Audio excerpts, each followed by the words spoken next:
une salle de café en sous-sol où ils sont entrés, un peu par hasard, amusés d'être là et vaguement curieux. L'aboyeur qui faisait la retape au dehors sur la chaussée a su convaincre les badauds qui passaient sur le boulevard de venir dépenser 1 franc pour se distraire. Après tout, il n'y a rien à faire. Noël est passé et le réveillon de la Saint-Sylvestre a lieu dans 3 jours. Le parquet craque sous les nombreuses allées et venues de quelques couples ou de curieux, parfois accompagnés d'enfants. Des cocottes qui dînaient au premier étage descendent le petit escalier de bois escarpé qui gémit sous leurs talons hauts pour se rendre dans ce sous-sol enfumé, presque clandestin, au plafond assez bas. Elles sont accompagnées de messieurs en redingote. Des éventails bruissent leurs ailes de papier. Puis, le brouhaha de cette petite foule s'organise de lui-même et décroît lentement. Les lampes perdent peu à peu de leur intensité. Alors commence un autre mouvement et d'autres bruits. Chacun se presse sur les chaises où se trouve le programme de la séance. Quelques toux timides, tout d'abord, puis plus affirmés, mais aussi des éclats de voix, des rires. Le directeur du café se plante devant ce beau monde. Georges Méliès est là, mais aussi le directeur des Folies Bergères et celui du musée Grévin. L'homme cède la place à un bonhomme imposant qui porte beau et arbore une fière moustache. Il n'a pas besoin de réclamer le silence. Il se met à lire à haute et intelligible voix le programme concocté par ses 2 fils. Il promet à tous un spectacle unique, le spectacle de leur vie. En prévision du plaisir à venir, certains commentent par avance ce qui va suivre, sans savoir exactement de quoi ils retournent.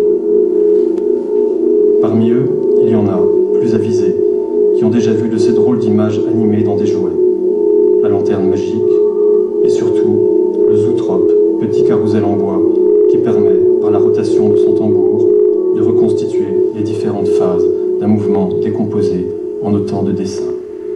Un tigre qui saute dans un arceau, un couple qui danse et tourne en rond.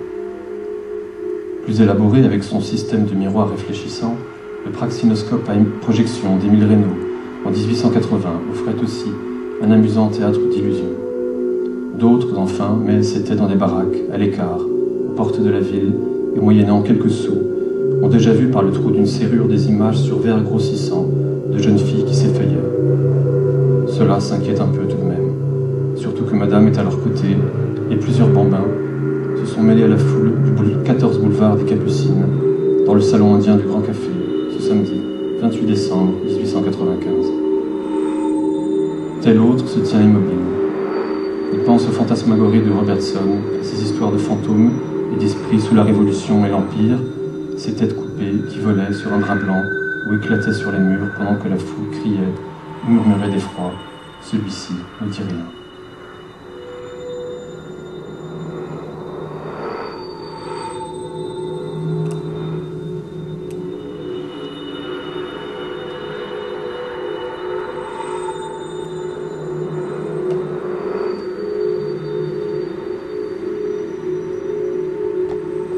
C'est donc ça, comme ça, un écran blanc.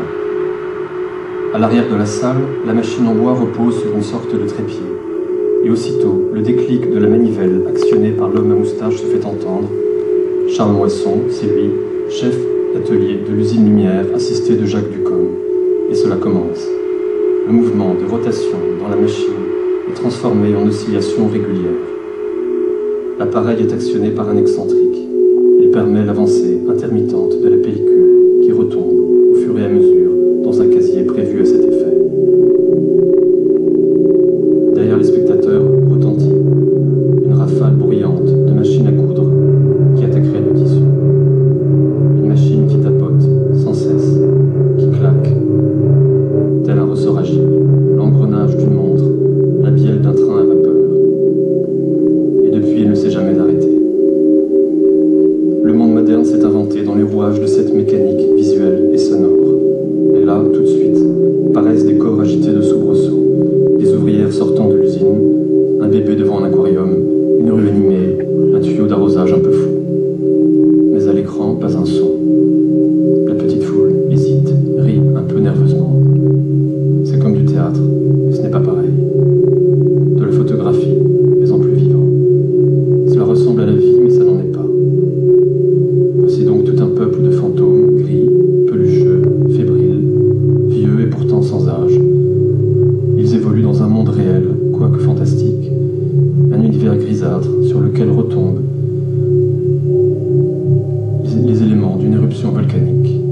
de la cendre s'est presque déposée sur les bâtiments et les vêtements. Les voitures et les passants se déplacent dans un champ de ruines qui ne s'est pas encore effondré.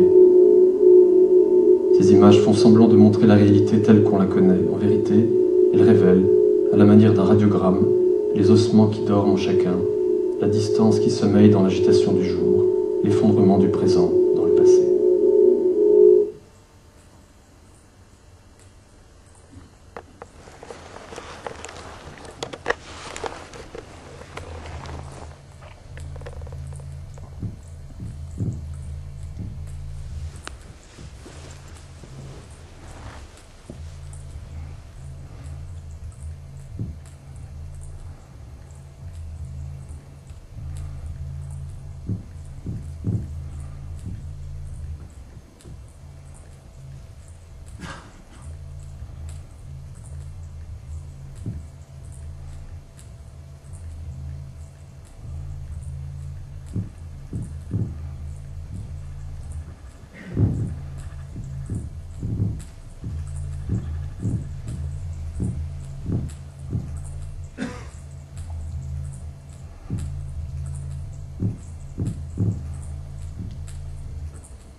Certains, par habitude sans doute, applaudissent d'un coup à tout rompre. Cela résonne étrangement, presque un claquement de pistolet dans le silence. Les acteurs, il est vrai, bien qu'ils soient là, sous les yeux, sont ailleurs, derrière la vitre d'un aquarium. Ils n'entendent rien.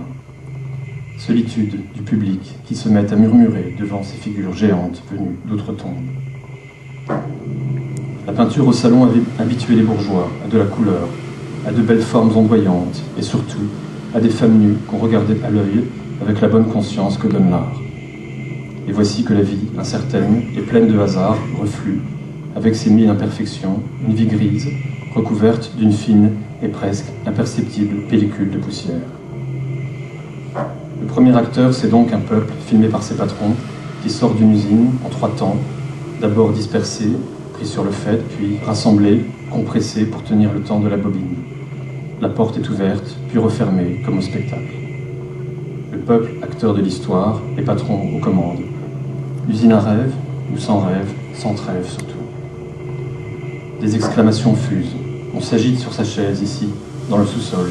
On chuchote, on se tait, bouche bée.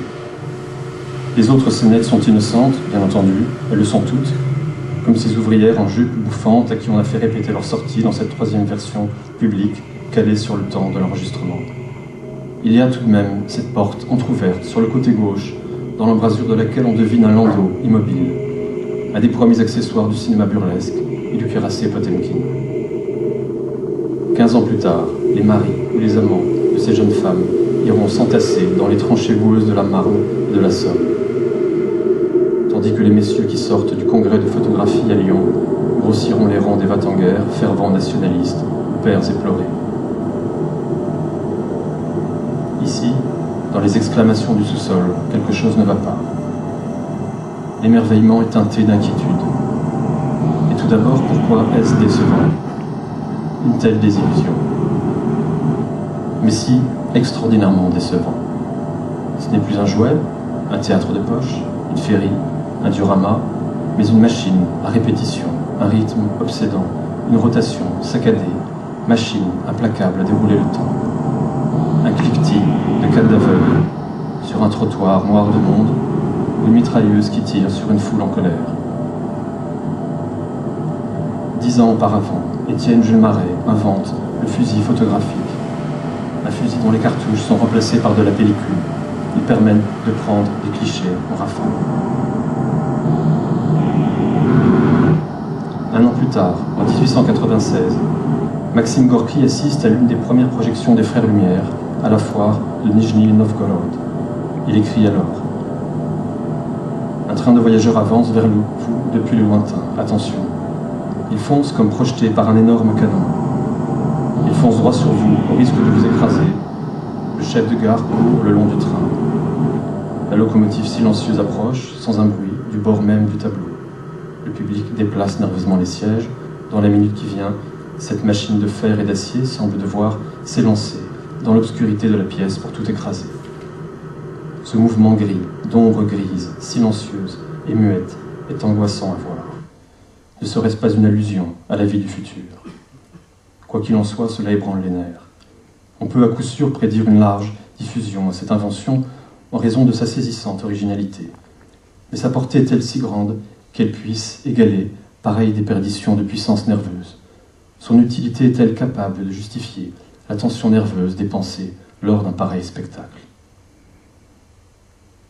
Il y a des cris, des exclamations sous le chapiteau, on crache par terre, on se dispute, on rit aussi beaucoup. Dehors, des hommes se battent pour une affaire de femmes qu'ils ont tous les deux déjà oubliée. Ce public n'est pas très discipliné, il va et vient, c'est cela qui compte. Et toujours cette drôle de machine qui claque, ce mécanisme d'horlogerie en fond sonore. Le cinéma n'a jamais été muet, il s'en faut de beaucoup.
Des années plus tard, j'ai retrouvé cette première projection payante.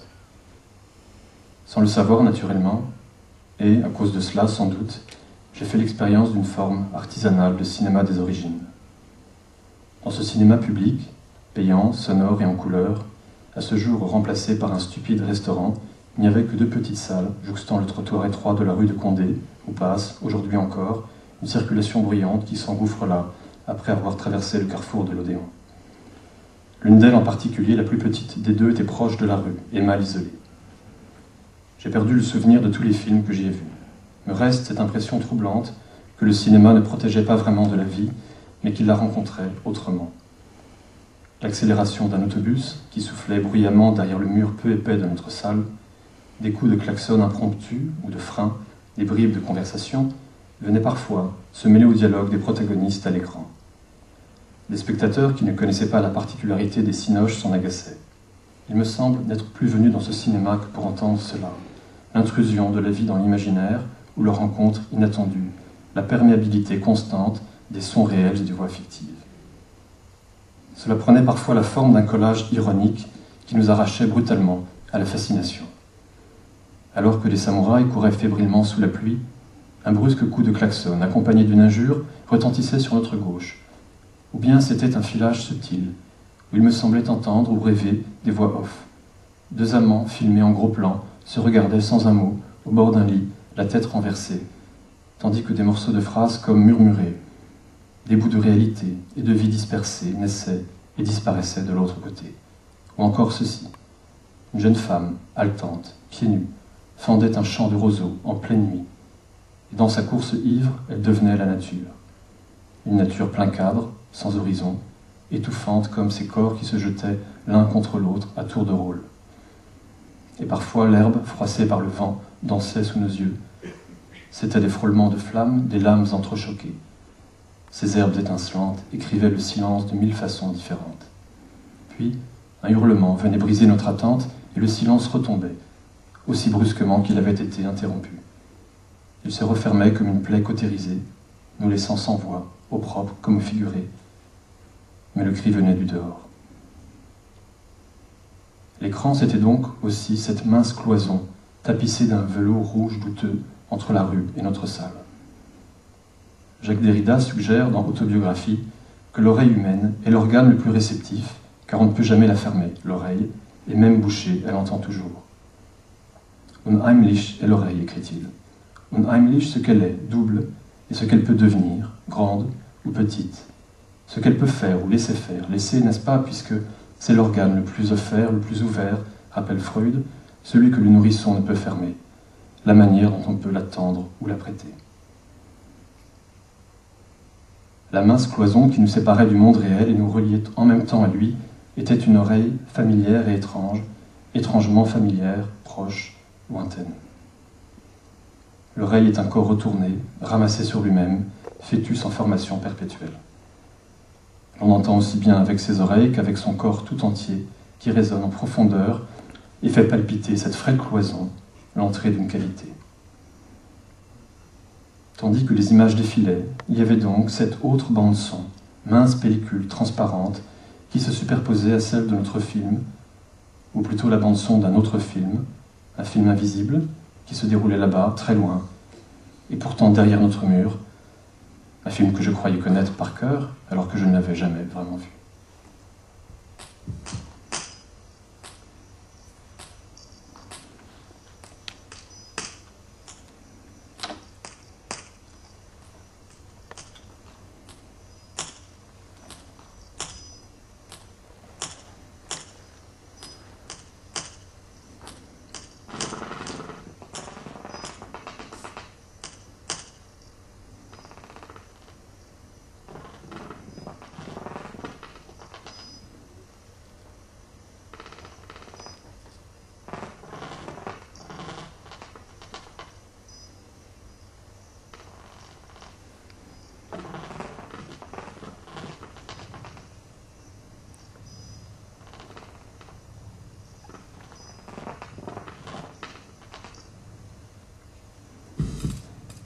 Une après-midi, il y eut une projection plus étrange encore que les autres. Le film peu remarquable dans mon souvenir, ou est-ce l'incident qui suivit qui le rendit tel, s'arrêta d'un seul coup, comme il arrive parfois. La pellicule avait dû sauter lors du changement de bobine, où elle s'était cassée net. Quoi qu'il en soit, il n'y eut plus que le rectangle blanc, aveuglant, du projecteur allumé éclaboussant l'écran. La salle était presque vide ce jour-là. Nous devions être 4 ou 5 spectateurs égarés dans les fauteuils rouges. Après quelques longues minutes d'attente, seulement ponctuées de murmures, de rires nerveux, de toux et de brefs sifflements, je me décidai à passer de l'autre côté du miroir. Repoussant les épais battants et instantanément ébloui par la lumière extérieure, je cherchais la caissière, mais la toute petite caisse était désertée et fermée pendant les séances, il est vrai, peu nombreuses. Revenant dans le petit monde d'ombre et surmontant un tabou, je me faufilais discrètement dans la salle du projectionniste. Là encore, il n'y avait personne. Laissé à lui-même, le projecteur ronronnait et soufflait doucement. Comme c'était en face, je fis un saut au petit café à l'angle et demandai à tout hasard où se trouvait le projectionniste. Le patron me regarda d'un air surpris, comme si vraiment ma question était des plus étranges et n'avait rien à faire là. Une femme attablée devant un verre de blanc se retourna et me dit en haussant un peu la voix, « Il est parti. » Alors, comme lui, j'ai délaissé l'écran et les spectateurs qui attendaient toujours et j'ai commencé à traîner mes pas dans le quartier, jusque tard dans la nuit, vers la Seine et au-delà. Je repense parfois au bruit sourd du projecteur sans image, à l'écran surexposé de lumière blanche, et au projectionniste, solitaire, rattrapé par quelque chose qui s'était enfui en plein après-midi.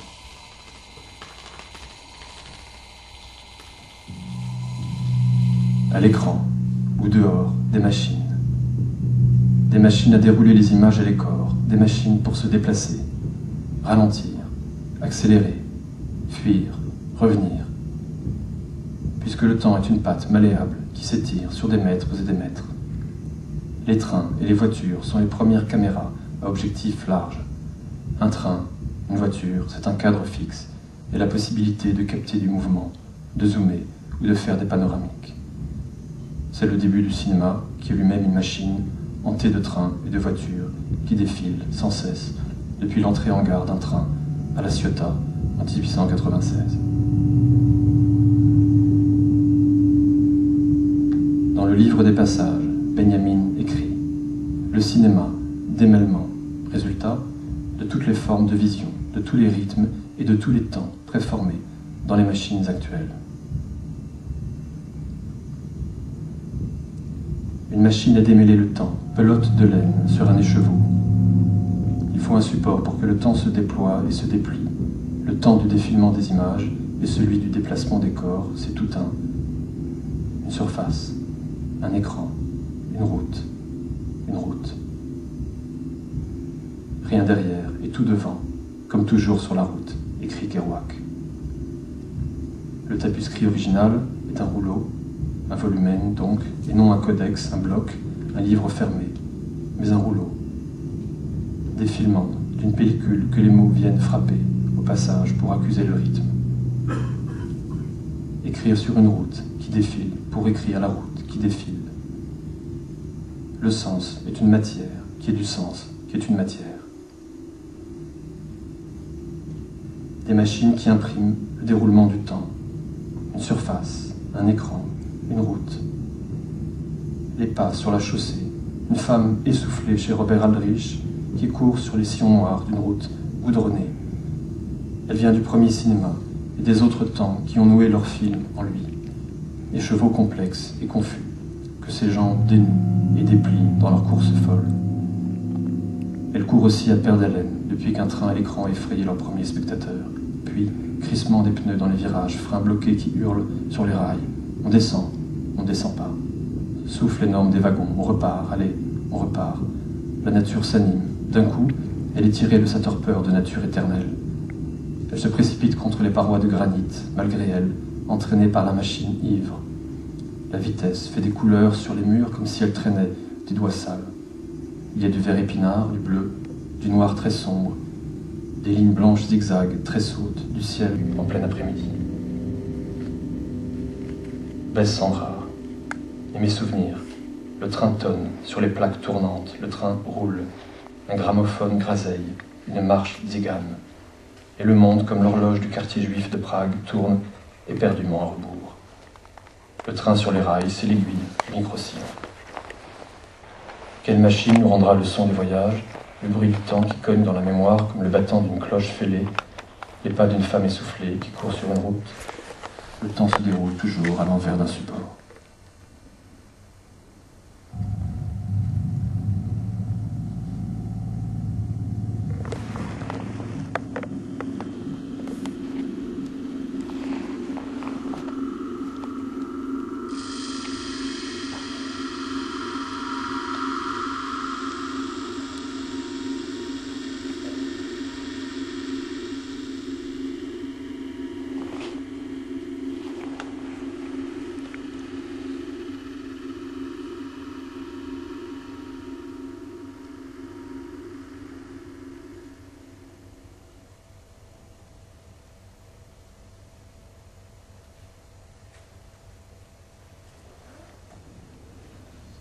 Les brefs récits de Franz Kafka sont également des scénarios rêvés, des pulsations d'images dans l'écriture, une écriture nécessairement interrompue, syncopée, fragmentaire, captant à la manière d'un sismographe le passage et le rythme de défilement de ses figures. Kafka écrivait contre les machines, tout contre. Lui qui savait où passaient les esprits et comment ils s'infiltraient dans le monde moderne. Les lettres qu'on écrit et qui nous mettent à nu devant les fantômes, le télégraphe, le téléphone, la télégraphie sans fil. Je vais téléphoner moi-même, dit K en se levant. Sauf au moment de l'intervention du paysan, K n'avait été que très peu remarqué. Mais sa dernière déclaration éveilla l'attention de tous. Tout le monde se leva en même temps que lui, et malgré les efforts de l'aubergiste, qui cherchait à les refouler, les paysans se groupèrent en demi-cercle autour de l'appareil. La plupart étaient d'avis qu'on ne répondrait rien à K. Il dut les prier de rester tranquilles et leur dire qu'il ne leur demandait pas leur avis. On entendait sortir de l'écouteur un grésillement tel que K n'en avait jamais perçu au téléphone. On eût dit le bourdonnement d'une infinité de voix enfantines.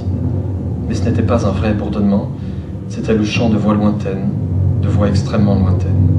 On eût dit que ces milliers de voix s'unissaient, d'impossible façon, pour former une seule voix, aiguë mais forte, qui frappait le tympan, comme si elle lui demandait à pénétrer quelque chose de plus profond qu'une pauvre oreille. K écoutait sans téléphoner. Il avait posé le bras gauche sur la boîte de l'appareil et écoutait dans cette position.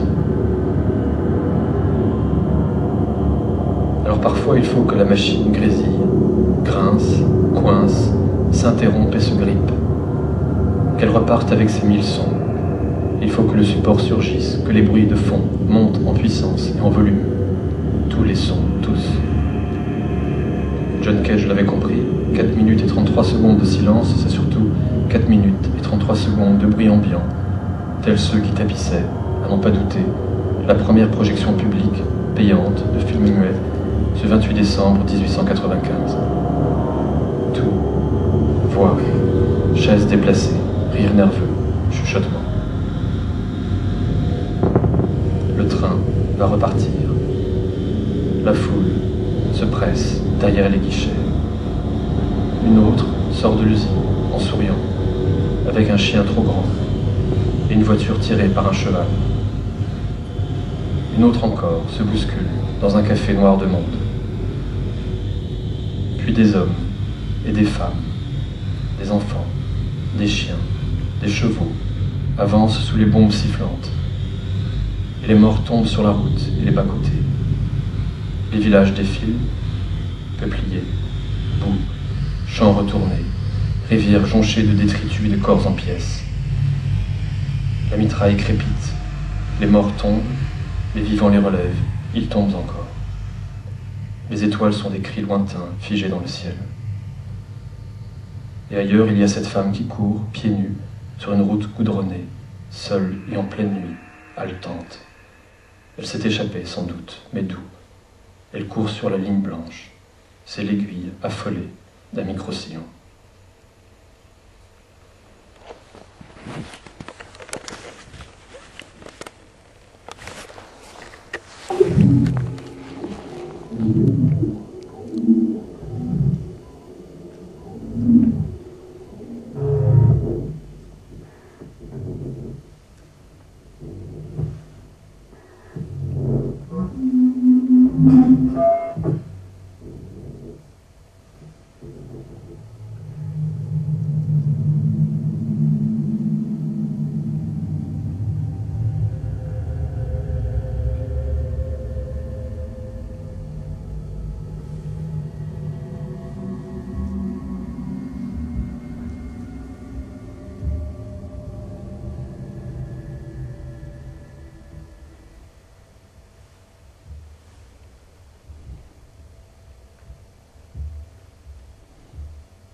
Merci.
Alors, ça va ?